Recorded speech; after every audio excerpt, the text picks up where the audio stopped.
Hey, it's Kathy. I have a friend that keeps on asking me to create a video about layering jewelry, so today is the day. Let's get started on layering necklaces.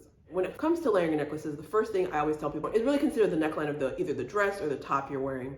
You don't want the jewelry and the neckline of the garment to actually compete. You want them to be in harmony. You want them to be good neighbors, right? My favorite neckline is a V-neck. That allows me to showcase my clavicle and all the jewelry that I have. Regardless of the neckline you like, I do think you can stack jewelry with all of them. With crew necks, you just have to make sure that you're wearing things that are a little bit more like a choker. And if you're wearing a turtleneck, you can definitely have things that are a little bit below your clavicle. With the V-necks, occasionally I will wear things that are a little bit lower cut, like a lariat necklace or even a pendant. So the next thing you need to do is really think about what you want to highlight.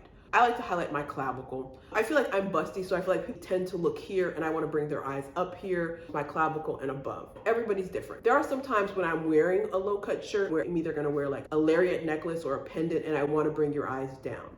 It's all about what you want to highlight, and think about that before you start layering. The next thing I always tell people is to choose a unifying theme, whether it be yellow gold, silver, white gold, whatever. As you can see, I'm a yellow gold lover. That tends to be my unifying theme. Sometimes I get a little bit more specific and I will do yellow gold with diamond. I really keep it simple. That also allows my pieces to mix and match a lot easier. I'm sure somebody's gonna be like, well, can we mix metals? Well, you can, but that's for the AP level. This is just the regular course. Today, I really went out with the gold. I wore the watches, I wore the bracelets. I said it before, but the reason I love layering jewelry is it allows you to create a signature look. If you gave me and somebody else the same jewelry pieces, we are gonna make them look different. If I gave somebody else my entire jewelry collection, it would still look different because of the way they're gonna pair things and layer things. It's all about your unique personality. I really want you to have fun with this. So the next tip that I have is to pair things that have similar thickness. I have 3 thick chains here. In this hand, I have thinner chains. I could definitely create a stack out of these and these. If I want to do something like this, it might not be as harmonious. I would have to find something that's a little bit more on the medium-sized thickness to pair with these small ones.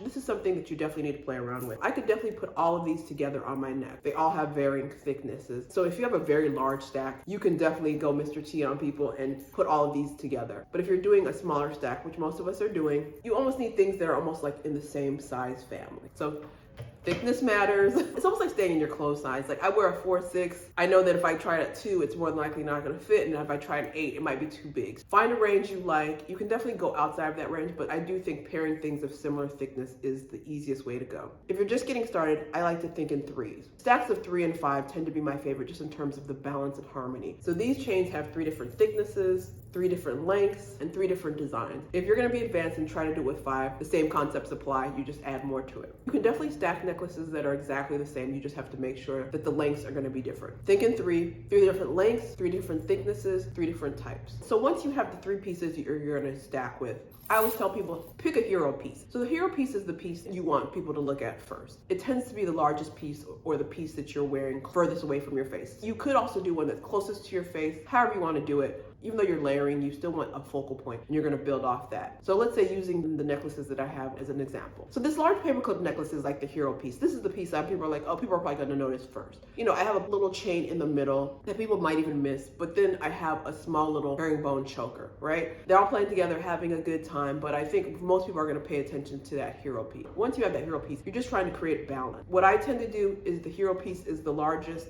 and as I go up, things get smaller, meaning the thickness is smaller, the length around my neck is smaller, and on and on. Most of the pieces that I like to layer have a nice circular design, but you can also do one that's more of a V. You can build things down. Now, when it comes to anything fashion related, I feel like it's a little bit of science, a little bit of art. Meaning there's certain rules, you need to learn the rules. There's rules that you can bend and rules that you can break. Once you figure that out, that's when the art of it all comes in. I can show you 50 million combinations and it's not gonna help you because you really need to practice. So this is the part where the art comes in, because the way I learned to do this is just trying pieces together and just kind of seeing what works and what doesn't work. There were occasionally times where I would put things together and be like, it's not perfect. And I will still wear it, and then I would figure out, oh, I would try something else. This is something you really need to practice and just see how things work for you, see what you like, see what you don't like. I'm sure some people are gonna be like, okay, how do I get started? My recommendation is not to go out and buy very expensive pieces. What I recommend is going super cheap. I started off buying things from Zara. Target has great pieces. Once you figure out what type of jewelry pieces you like, you can always find a more expensive piece. All the necklaces I'm wearing on my neck are from Ana Luisa, and I'm also showcasing a few other Ana Luisa pieces in this video. For example,